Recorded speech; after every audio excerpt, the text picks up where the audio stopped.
Hello বন্ধুরা, welcome to math Guru. 2022 teacher রিক্রুটমেন্টে আপনাদের জানা আছে কি অনেক জটিলতা আছে। 20-22 রেগুলার ডিএলএড হোক না এনআইএস ডিএলএড হোক, প্রত্যেকটা ক্যান্ডিডেটদের একটাই সমস্যা, ওরা জয়নিং লেটারটা কখন পাবে। সেই নিয়ে প্রাইমারি বোর্ডের সামনে একটা বড় আন্দোলন হয়েছে। আগে আপনারা আন্দোলনটা দেখুন, তারপরে কারা এই আন্দোলন করেছে, এই আন্দোলন পরে ওদের কী লাভ হয়েছে, আর এই সমস্যার সমাধানটা কখন আমরা দেখতে পারবো, সব কিছু এই ভিডিও লাস্টে আপনাদের সাথে আলোচনা করব।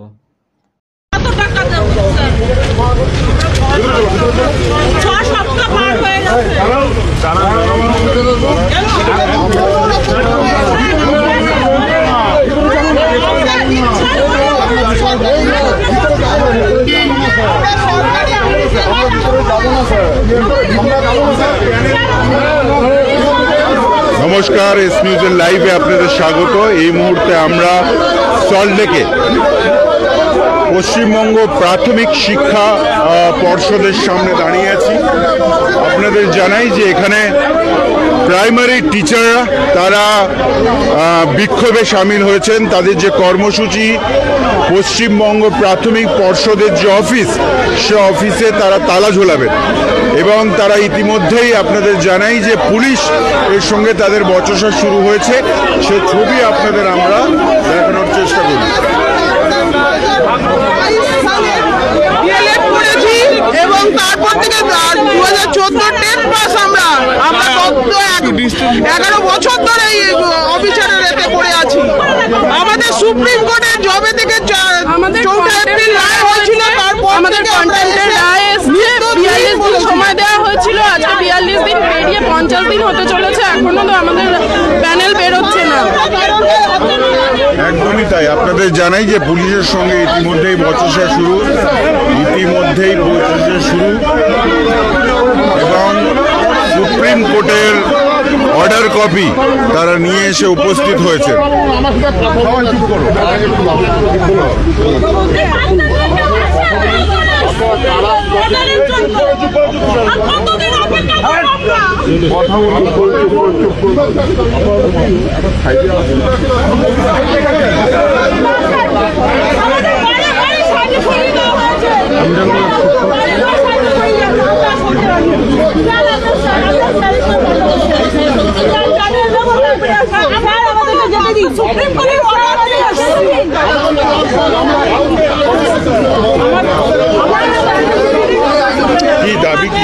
স্যার, আমাদের সুপ্রিম কোর্টের থেকে 6 সপ্তাহ অর্ডার দেওয়া হয়ে গেছে যে আমাদের প্যানেল বের করার তা পার হয়ে গেছে, তা আমাদের এখনো প্যানেল দিচ্ছে না।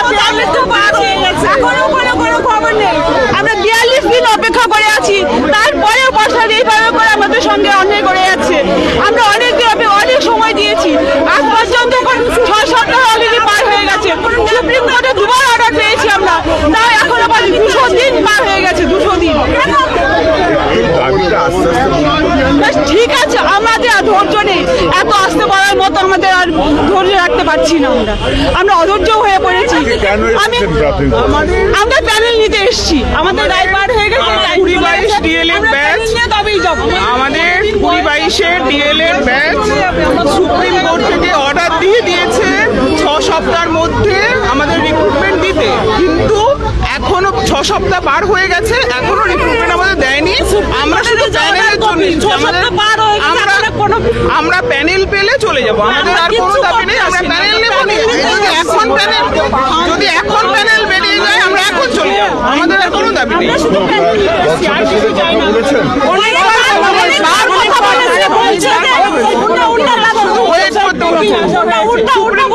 যখন পার হয়ে গেছে আর কতদিন অপেক্ষা করবো? আমাদের 6 সপ্তাহ পার হয়ে গেছে, এতগুলো লোকজন এসছে, আমরা না খেয়ে মরে যাচ্ছি।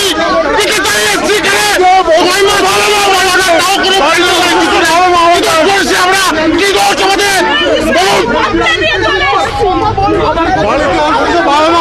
সব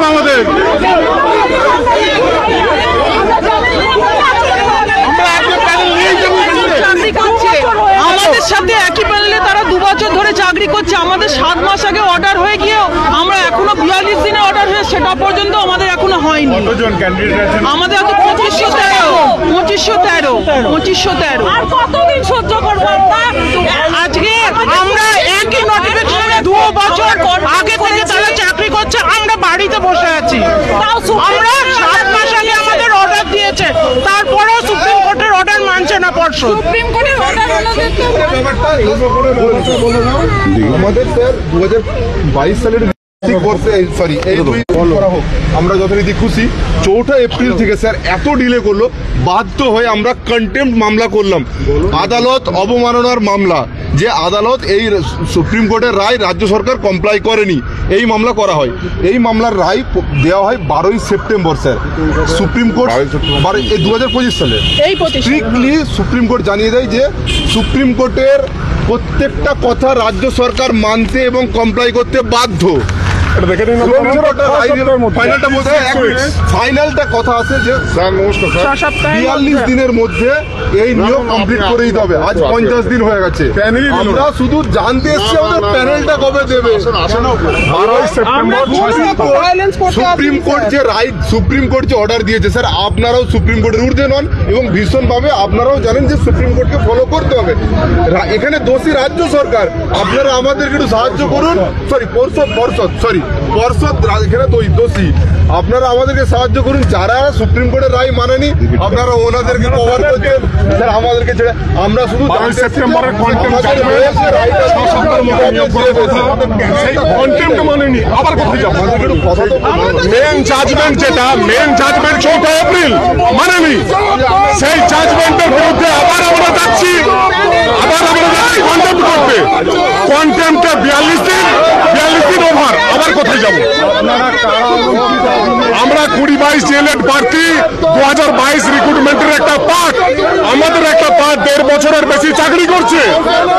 আমাদের কোর্টের জাজমেন্ট আছে, দুটো জাজমেন্ট গত 6 মাসে, একটা মেন জাজমেন্ট সেটা কমপ্লাই করেনি, আবার আমরা কন্টেম্প করি, কন্টেম্প জাজমেন্টও কমপ্লাই করেনি।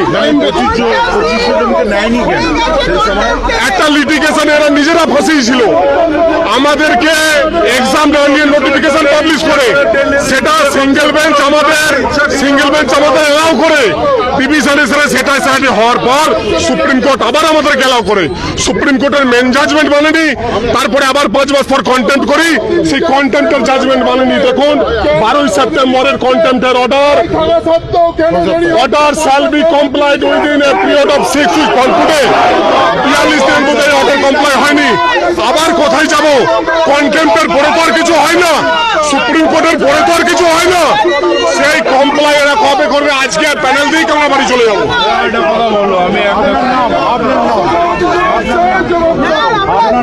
আমার নাম মুন্না আজিজ, আমি 20-22 ডিএলএড প্রার্থী, 2022 রিক্রুটমেন্টের চাকরি প্রার্থী। আমি একটা কথা বলবো, যেটা আমার আজহারউদ্দিন গাজী, এর আগেও আমরা পর্ষদে এসেছি, যেদিন পর্ষদে এসেছি আমাদের বলা হয়েছে যে তোমাদের টাইম লাইন আছে 42 দিনের পরে যদি না দেওয়া হয় তোমরা আসবে। এই আজ না কাল না দোয়া হবে করতে আমাদের অর্ধেক সেই মানসিক রোগী হয়ে গেছে।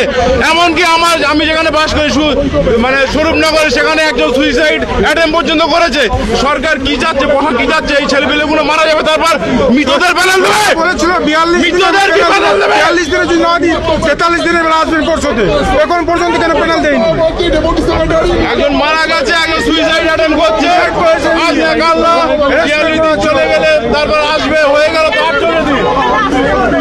ফলে আপনাদের জানাই যে 2020-22-এর যারা ডিলেড প্রার্থী তারা আজকে তাদের সুপ্রিম কোর্টের যে অর্ডার কপি সেটা হাতে নিয়ে তারা পর্ষদের সামনে বিক্ষোভ দেখাচ্ছেন এবং তাদের পরিষ্কার বক্তব্য 2513 জন তারা চাকরি এখনো পাননি। তাদের একটা কাউন্টার পার্ট তারা কিন্তু ইতিমধ্যেই চাকরি করছেন। ফলে তারা এই মুহূর্তে আপনাদের সামনে জানাই যে পর্ষদের সামনে তারা বিক্ষোভ দেখাচ্ছেন, সে ছবি আমরা কিন্তু দেখছি। এবং আপনাদের জানাই যে পুলিশের সংখ্যা কিন্তু পর্ষদের সামনে, অর্থাৎ পশ্চিমবঙ্গ প্রাথমিক শিক্ষা পর্ষদ, তার সামনে কিন্তু পুলিশের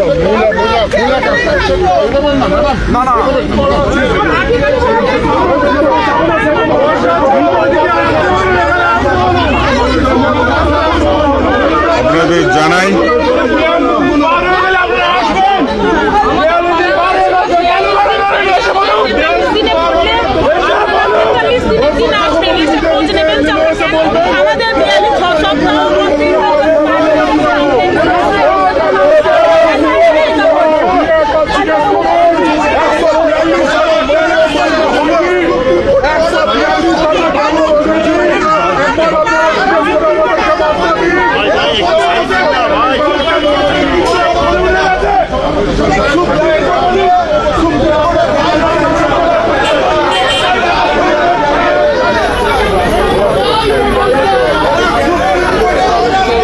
বলে আমরা এই মুহূর্তে আছি প্রাথমিক শিক্ষা পর্ষদ তার সামনে, এবং আপনারা দেখছেন যে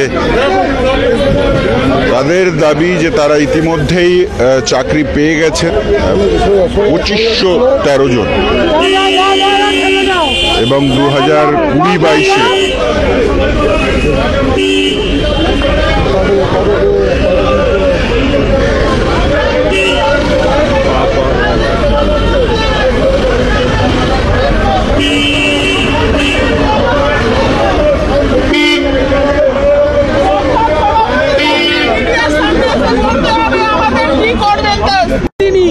আমরা প্যানেল নেবো, তারপরে আজকে বাড়ি যাবো। বয়স্ক বাবা মা নিজের সামনে এসে বলতে হবে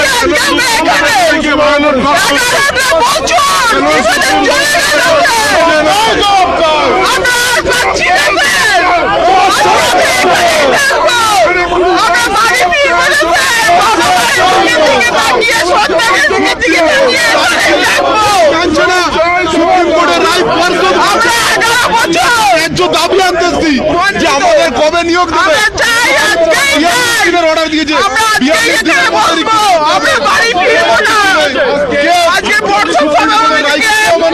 মিডিয়ার সামনে বলতে হবে যে প্রতিদিন বঞ্চিত হয়ে আমরা এরকম ভাবে কেন থাকবো। একটা দল 1.5 বছর চাকরি করে ফেললো, আমরা কেন সেই বঞ্চিত, কেন রাস্তায়, কেন আজকে এখানে এসছি, এটা বলতে হবে। দেখা করেছি বলতেই হবে কেন আমরা এরকম ভাবে অনাহারে যাচ্ছি, কেন বয়স্ক পিতা মাতাকে প্রতিদিন একটা ওষুধ তুলে দিতে গেলে ভাবছি কেন কেন তারা একটা এসি রুমে বসে আমাদের এই মতো অনাহার মানুষগুলোর দিকে তাকিয়ে দেখছে না। 11 বছর আগে ডেট দিয়েছিলাম, তার আজ পর্যন্ত আমরা নিয়োগ পেলাম না। সুপ্রিম কোর্টকে পর্যন্ত রায়কে তারা ভায়োলেট করে দিল। পর্ষদের ওপর এই আমাদের অবিচারকে আমরা আর মানতে পারছি না স্যার। আমাদের অনেকগুলো পরিবার, 2513 জনের যে পরিবার, তার মধ্যে একজন মারা গেছেন, তাদের কি হবে? আজকে আমাদের জবাব চাই স্যার, আমরা যাবো না। আপনারা জেনে নিন সুপ্রিম কোর্ট অর্ডার দিয়েছে, সুপ্রিম কোর্টের অর্ডারকে ওরা মানছে না। 42 দিনের মধ্যে রিক্রুট কমপ্লিট করতে বলছিল, তাও পর্ষদ মানছে না। সুপ্রিম কোর্টের অবমাননা করবে আমরা ভাবতেই পারিনি। আজকে অবমাননা করবে আমরা ভাবতেই পারিনি। রায়ের 50 দিন পার হয়ে গেছে, আমরা 2 বার সুপ্রিম কোর্ট থেকে অর্ডার নিয়ে এসেছি, তারা কেন মানবেন না? তাদের আইন মানার দায়টা কি শুধু আমাদের? তারা এসে ঘরে বসে আইন মানবেন না? বলছেন আমাদের আইনটা মানতে হবে, কিন্তু এখানে 42 দিন পেরিয়ে গেলে আমাদের বলেছে 6 সপ্তাহ কি পেরিয়েছে, 6 সপ্তাহ কি পেরিয়েছে, 6 সপ্তাহ পরে আপনারা আসুন। আমরা আজ 50 দিন হয়েছে, আমরা 50 দিন পরে এখানে আমরা এসছি। আজকে যদি প্রশাসন আমাদেরকে এখানে আটকে দেয়, আমরা পর্ষদ সভাপতির কাছে একটা জবাব চাইতে এসছি।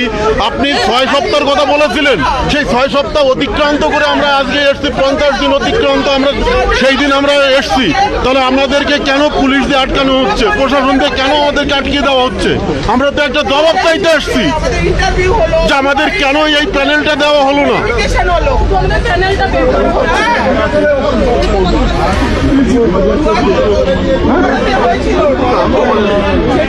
অনেক লাস্টে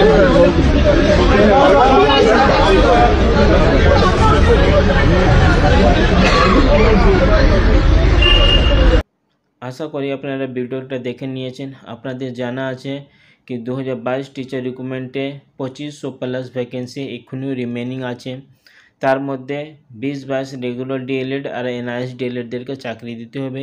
এই আন্দোলন যারা করিয়েছে সেটা হলো 20-22 রেগুলার ডিএলএড। আপনাদের জানা আছে সুপ্রিম কোর্ট থেকে মূল মামলাতে যা রায় দেওয়া হয়েছিল 20-22 রেগুলার ডিএলএডের পক্ষেই দেওয়া হয়েছিল, আর একটা জাজমেন্ট ছিল কি উইথিন 3 মান্থ মধ্যে ওদেরকে চাকরিগুলোটা দিতে হবে, কিন্তু সেই কাজটা প্রাইমারি বোর্ড করতে পারেনি। তারপরে আবার ওরা একটা কন্টেম্প অফ কোর্ট মামলা ফাইল করেছে, সেইখানেও ওদের পক্ষে জাজমেন্টটা এসেছে সুপ্রিম কোর্ট থেকে উইথিন 6 উইক মধ্যে তাদেরকে জয়নিংটা দিতে হবে। আর সেই সময় বোর্ড নিজেই অ্যাকসেপ্ট করিয়েছিল কি ঠিক আছে, কোর্ট যা বলছে সেই রকমই কাজটা করে যাবে, কিন্তু 6 উইকটাও কমপ্লিট হয়ে গেছে, তারপরেও ওদের জয়নিং দেওয়া হলো না। তারপরে ওরা একটা আন্দোলন করেছে।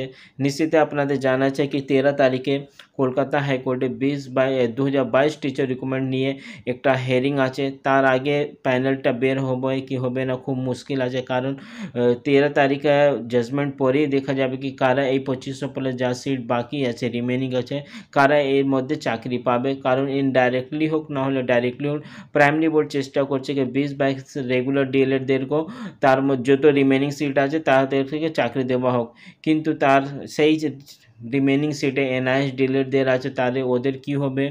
কিন্তু এই আন্দোলনটা যা হয়েছে আমি যদি বলতে চাই ঠিকই হয়েছে, কারণ যারা কোর্ট কেস করছে, যারা কোর্টে কেসটা নিয়ে ব্যস্ত আছে তারা নিজের কাজটা করছে, কিন্তু যারা বাড়িতে বসে আছে ওদেরকে এই মামলাটাকে একটু হাইলাইট করা দরকার ছিল। এই মামলাটা যখন আন্দোলন হয়েছে চিফ মিনিস্টার নাহলে এডুকেশন মিনিস্টার সামনে যখন এই পুরো মামলাটা যাবে তো নিশ্চিত ওরা খোঁজ নেবে কি কেন এরকম করে আন্দোলনটা হচ্ছে। আর ইলেকশন আমাদের রাজ্যে 2026-এ আগে, তো বোর্ড এমনি গভর্নমেন্ট এমনি অনেক চাপে আছে টিচার রিকমেন্ড নিয়ে, তো আশা করছি ওদের কিছু না কিছু পজিটিভ দেখা যাবে। তো কিছু নতুন আপডেটটা আসলে টিচার রিকমেন্ডে আমি আপনাদেরকে জানিয়ে দেবো। যদি আপনারা চ্যানেলে নতুন থাকলে চ্যানেলকে সাবস্ক্রাইব করুন। Thank you.